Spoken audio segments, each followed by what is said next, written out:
Halo, assalamualaikum warahmatullahi wabarakatuh. Perkenalkan, nama saya Naswa Aulia Ramadhani dengan NIM C1L024010. Di sini saya akan mempresentasikan hasil media pembelajaran yang telah saya buat, yaitu ular tangga. Oke, sebelum ke permainan ular tangga, di sini saya akan membacakan materi yang akan berkaitan dengan media pembelajaran yang saya buat, yaitu tentang materi BUMN. Yang pertama ada pengertian BUMN. Apa sih itu BUMN? BUMN adalah badan usaha milik negara, perusahaan yang sebagian besar atau seluruh modalnya dimiliki oleh negara yang bertujuan untuk memenuhi kebutuhan masyarakat, meningkatkan perekonomian nasional, dan menyumbangkan pada pendapatan negara. Nah, apa sih fungsi BUMN? Fungsi BUMN yang pertama adalah sebagai alat penyedia barang dan jasa strategis. Yang kedua, ada alat penata kebijakan ekonomi. Yang ketiga, ada menciptakan lapangan pekerjaan. Yang keempat, ada sumber pendapatan negara. Yang kelima, ada pelopor dan perintis sektor usaha. Yang keenam, ada pengendali stabilitas dan mencegah monopoli. Dan yang ketujuh, ada pendukung dan pembimbing UMKM. Nah, bentuk-bentuk BUMN diantaranya itu ada Badan Usaha Perseroan dan Badan Usaha Umum atau Perum. Badan Usaha Perseroan merupakan perusahaan yang berbentuk perseroan yang bertujuan untuk menyediakan barang dan jasa yang berkualitas tinggi.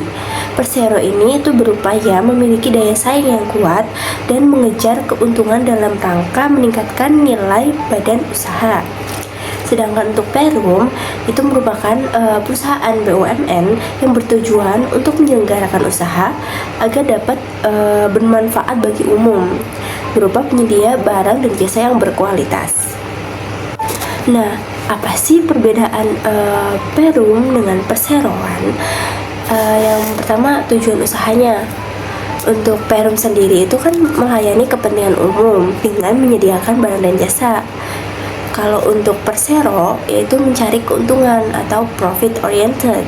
Terus yang kedua ada kepemilikan.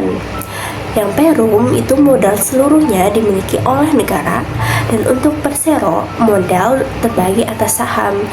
Jadi paling sedikit itu 51% saham dimiliki oleh negara dan sisanya itu publik atau swasta. Dan yang ketiga ada status hukum. Kalau Perum itu badan hukum publik, dan untuk persero sendiri itu adalah badan hukum privat atau biasanya berbentuk perseroan terbatas. Nah, yang keempat ada pengawasan. Perum diawasi langsung oleh pemerintah melalui kementerian terkait. Sedangkan untuk persero, pengawasan mengikuti mekanisme PT, yaitu melalui Rapat Umum Pemegang Saham atau RUPS. Nah, untuk contoh dari Perum sendiri, yang pertama itu ada Perum Damri, Perum Bulog, Perum Perhutani, dan masih banyak lagi. Dan untuk contoh perusahaan persero itu diantaranya ada BRI, terus ada Pertamina, terus ada PLN, dan lain-lain. Nah, setelah materi yang sudah saya sampaikan, untuk memahami lebih lanjut terkait materi yang telah disampaikan tadi, kita bisa menggunakan media pembelajaran. Nah, di sini saya menggunakan media pembelajaran ular tangga. Media pembelajaran ular tangga ini sangat bermanfaat untuk para siswa agar dapat mengingat apa materi yang telah disampaikan tadi dengan game yang menyenangkan.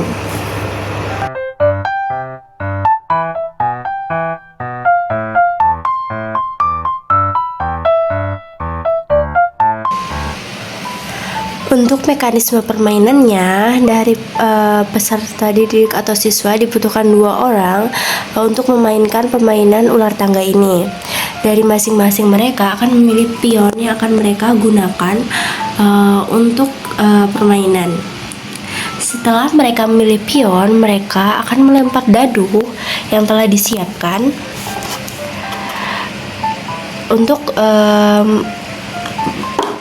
melihat berapa angka yang mereka dapatkan. Seperti contoh, mereka mendapat 3. maka dari pemain sendiri akan maju sesuai dengan angka yang didapat dari melempar dadu tersebut. Setelah pemain melempar dadu dan jika mereka mendapatkan bom, contohnya di sini, mereka harus mengambil kartu yang terdapat gambar bomnya. Dan di sini akan ada pertanyaan yang harus mereka jawab.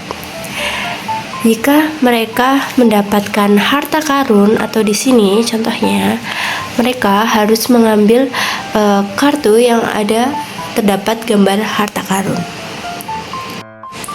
Untuk kartu harta karun ini, mereka di dalamnya akan mendapatkan berupa kumpulan materi yang bisa mereka pelajari.